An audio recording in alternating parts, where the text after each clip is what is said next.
L'ignorance est maître de l'orgueil. L'ignorance est le meilleur allié de l'orgueil. En ce sens, l'orgueil est l'art de tout voir au superlatif. Je suis le plus beau. Je suis extrêmement performant.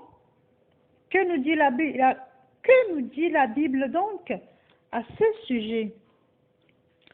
Tous ceux dont le cœur est orgueilleux font horreur à l'Éternel, c'est certain. Ils ne resteront pas impunis. Proverbe 16, verset 5. L'orgueil crée en nous cette alliance de servitude qui nous éloigne des choses qui concourent au bien-être de ceux qui aiment Dieu. L'amour, la paix, la joie, la fraternité, le pardon, la tempérance. Lorsque nous ignorons, nous persévérons dans les choses qui nous tirent vers le bas, à savoir l'amour de soi, la convoitise, le fait de s'intéresser aux choses qui appartiennent uniquement à notre entourage, nier le mal-être qui nous environne. Tout cela entraîne un complexe de supériorité. Effectivement, la Bible dit quelque chose de très important à ce sujet.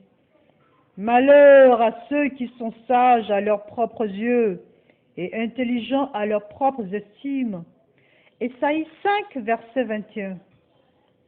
Lorsque nous sommes confrontés à autant d'estime, il vaut mieux passer par la vraie repentance pour se rapprocher du Père éternel.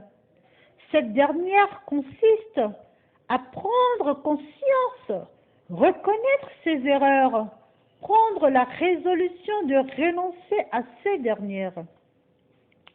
La chose primordiale est de s'éloigner des choses qui activent le désir de retomber dans ces mêmes péchés.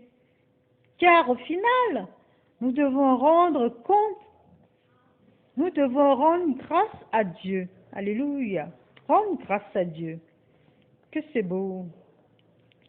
La Bible nous dit, Romains 12, verset 2, « Ne vous conformez pas au siècle présent, mais soyez transformés par le renouvellement de l'intelligence. » Celui qui ignore a tort, mais celui qui stagne dans ses connaissances est aussi dans l'erreur. Et toi, mon frère, ma sœur, ma mère, mon père, où en es-tu? Le philosophe Socrate nous dit, « Ce que je sais, c'est que je ne sais rien. » Nous devons adopter cette philosophie afin d'avoir la soif de la connaissance. Nous devons en toutes circonstances nous rapprocher du Père. Quel que soit le tort causé, je t'exhorte vivement, mon frère, ma sœur, à travailler là-dessus. Tu peux y arriver. Courage. La récompense est au bout. Oh oui, il y a une vraie récompense.